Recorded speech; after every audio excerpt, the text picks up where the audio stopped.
Good morning, everyone. How you guys doing? Awesome. All right. I'll take it. We just want to say welcome to everybody. Welcome everybody. Join us on Facebook and YouTube. Uh, just like and subscribe. Let's keep this word spreading. Um, so over the weekend, I know everyone just keeps talking about it, like the banquet, and I just couldn't get over how like all of our guests were just like top notch, man. Like every single one of them just humble and grateful and you know. But one of the guys from the Lions Den, not Brandon Davis, but the other Brandon, he quoted one of my favorite scriptures, and it's 1 Peter 4:12, and it goes like, "My brothers, why are you so surprised at the fiery ordeal that's happening to you, that has come upon you for your testing, as though some strange thing were happening to you?" Like I quote that one all the time, and then the Lord just put it on my heart. He's like, "Yeah, but have you read the rest of it?" Like, so I'm like, all right. So I'm like, I dig into this into First Peter for context, and dude, it just gets really, really thick in there, um, because there's a lot going on culturally at the time, and like that part, like all that stuff fascinates me, like the time correct cultural things of the day and what's happening, because like it determines like kind of like your perspective on what you're reading. So just for some info for you guys, they say that it's written somewhere between, let's see here, 61 and 64 AD. And this is when Christians are under the strongest persecution and the highest rates of martyrdom that's been noted. So, just another fun fact, both Peter and Paul will both die martyrs in this time frame. So how it went down is the city of Rome was set on fire. The whole place burned. The emperor at the time, Nero, some scholars say like it was him. He actually did it because he was so hungry to rebuild and just caught a bunch of collateral damage in the meantime. But what it did was he blamed the Christians. And something to think about is like when Rome burned, like, yeah, they lost their buildings, but people lost their homes, they lost their temples, right? So like they're seriously, seriously angry with Christians. And that just kind of scatters everything, gives everyone kind of unifies under this hate of the Christians. Um, so that just kind of gives you a little brief insight to like what's going on. Like Christians are scattered, they're scared, they're under heavy persecution, and here comes Peter, and he says, basically, he's saying like this entire thing is an encouragement, right? I know you guys are suffering, I know you guys are going through some things, but there's hope, and to fix your hope on Jesus and His second coming. And he kind of like ties it in like, well, you're going to die anyway, so you might as well just do it right. So I was like, man, this is really challenging stuff in here. I was like, oh, okay, it hit a lot harder than I was expecting. I thought I was just gonna be like, oh, here's some encouraging words for you. Like, no, it really doesn't go down like that. But another cool thing that I learned is I was reading like again like the historical notes and stuff, and it was like there's more. The only other person that there's more information on in the Bible other than Peter is Jesus. He's mentioned more. There's more information about him than anyone else. And I was like, man, like I wonder why that is. I wonder if that's something we should pay attention to. All right, guys. So another cool thing that I learned, like I did this whole study. I've got like 4 pages, so hope you guys are in for a history lesson. It says that the letter was penned by Sylvanus. Sylvanus? We're going to call him Silas. The Silas. It's like, man, how about that? More important people tied into this. And it says that in the end, it says in chapter 5, verses 12 and 13, that he's writing from Babylon.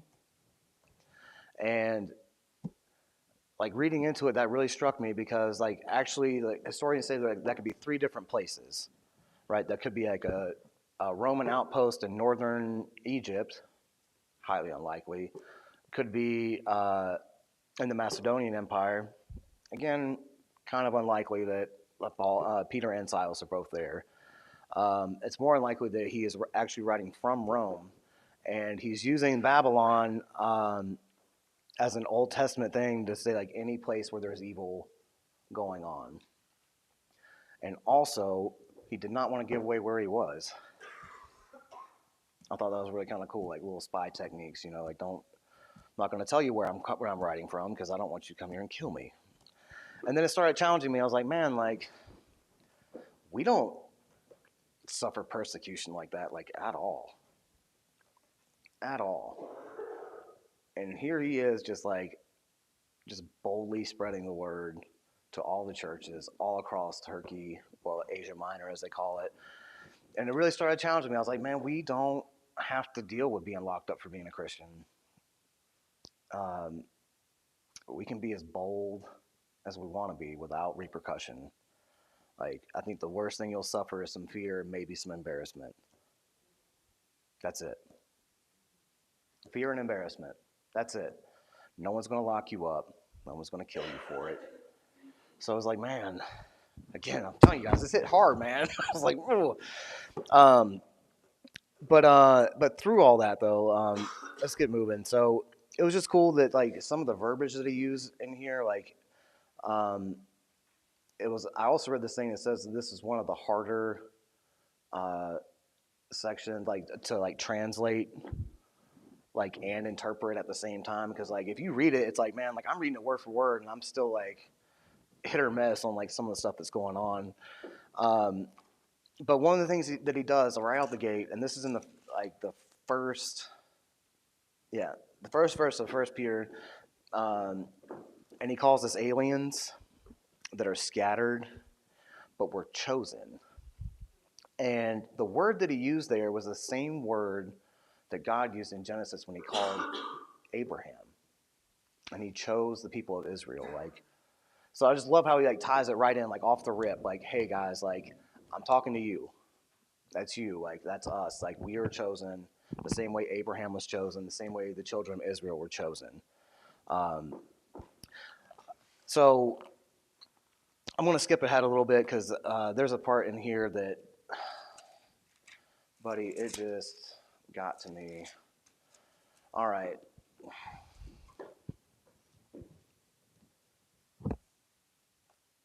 All right, guys. So this is chapter 4 in the beginning of it. It says, therefore, since Christ has suffered in the flesh, arm yourselves also with the same purpose. And arm yourself is always used as a military term. It's like be mentally prepared, right, for what's going on. Be completely prepared for this. Because he who has suffered in the flesh has ceased from sin, so as to live the rest of his time in the flesh, no longer from the lusts of men, but for the will of God. For the time already past is sufficient for you to have carried out the desires of the Gentiles, having pursued a course of sensuality, lust, drunkenness, carousing, drinking parties, and abominable idolatries. And I paused right there because I'm like, man, speaking from the life we used to live, right? Like, that list hasn't changed at all in 2,000 years. The list has never changed. Like, you guys already know what it is. Like, you've wasted enough time chasing after the appetites of the flesh. You've wasted enough time. Like I said, I took a deep pause on that one. I was like, man, he's right, dude.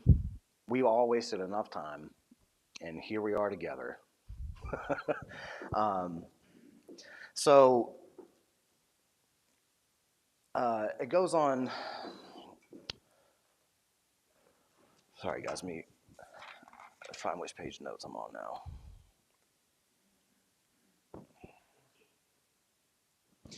All right. We're going to move on to verse 4. In all this, they are surprised you do not run with them into the same excesses of disputation, and they malign you. And this is talking about like the people we used to run with.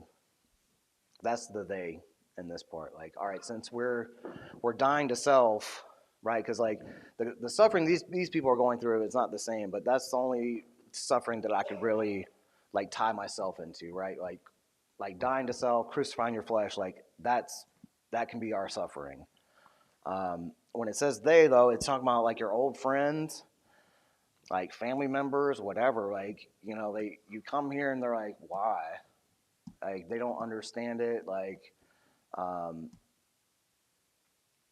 and if you're being true to it, like sometimes that can feel lonely. You know, that can feel lonely. But I was really quick to be like, man, there's like 25 people here, all going through the same thing. You know, like you shouldn't feel alone in a room full of people, and especially here, right? Because like we're all here just trying to get it right. And then I started thinking, man, like these lonely people out here, like in their sufferings. I was like, man, Jesus was lonely. Jesus was lonely because it says it clearly in Matthew 26. All the disciples left him. Everyone left him. And then he goes to the cross. It's like, man, Jesus knows, man. Jesus understands you. Like, but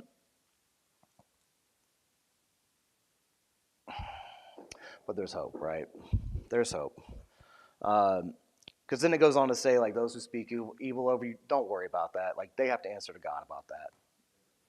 You can't put any stock in that stuff. Like, just move on, dude. Let's see. I'm going to go on. Let's see. All right, so then this next section, my Bible titles it Serving for God's Glory. And the end of all things is near. Therefore, be of sound judgment, sober spirit for the purpose of prayer. Above all, keep fervent in your love for one another, because love covers a multitude of sins. Be hospitable to one another without complaint. And he quickly tells us, like, this is how you're supposed to act. You're supposed to love each other, keep each other lifted up. And he calls us, like, that's our purpose here. Like, all right.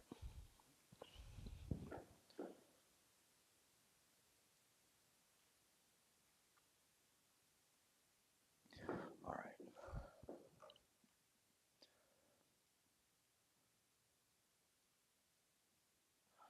So we are going to come against opposition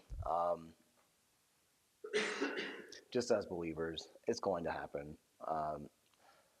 Not as extreme as these cases, but, you know, like we catch hate because, you know, we speak out against certain things. I'm not going to use this as like a political springboard or anything, but y'all know the stuff that's going on in the world, and Christians are just like, yeah, no, we don't agree with those things. Then they call us extremists, that kind of thing. And then I don't know about any of you guys in the back rows, but, you know, we get judged pretty quickly, like, you guys aren't real Christians. Right? I've been told that several times here. I'm like, what? Like, okay, sure. Like, please stop, you know, what you're doing. But, you know, like, we can come off as judgy too. You know, like, we come off as judgy. And, you know, look, we just have to kind of monitor that and, like, just minister to people with love, right? Like, just minister with love.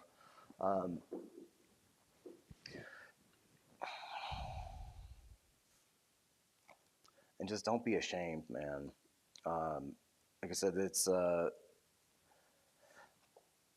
because again, like Peter does use, he kind of like some of his stuff kind of reminds me of Paul when he uses like the military terms, like he's talking about gird your loins, being prepared, because he warns us, hey, like in the last chapter here, I'm sure none of you guys know anything about 1 Peter 5 here in the mission, right? Oh, that's just me.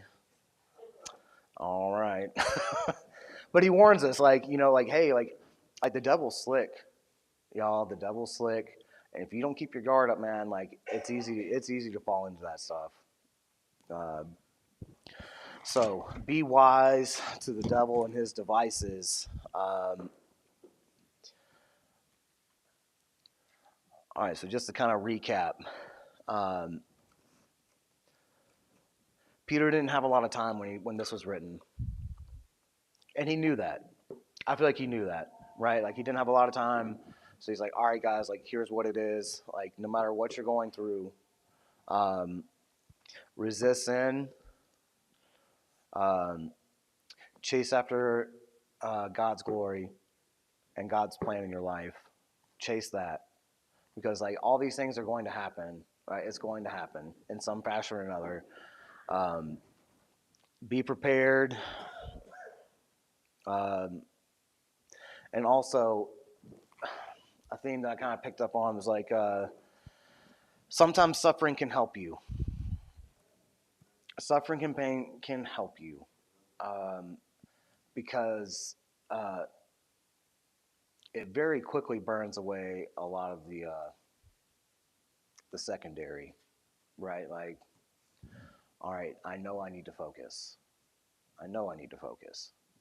Um, and if you keep it on your mind, it's kind of hard to slip out of it, you know. So um, just pursue God's will, endure the sufferings, love one another, keep each other lifted up. Sounds like a pretty simple recipe. Um, because, like it said in verse 4, you know, people are going to think it's weird. People who don't understand Christianity or don't want to understand it, like they're going to think it's weird. But I think it's weird that like they think, you know, using drugs and sticking needles in your arms and conning people, like that's normal to them. So you kind of have to be prepared for that. That's normal for them. So like the completely opposite, they're going to be like, what are you even doing? What are you even doing? And it's up to us to encourage and love them through it. Um, just don't waste your time here, fellas and sisters. I try to say that every so often because I am guilty of it. Don't waste your time up here. Don't leave the same person you came in as. All right. I love you guys. I pray for you guys all the time, and y'all pray for me. All right. Parker, you want to pray us out, buddy?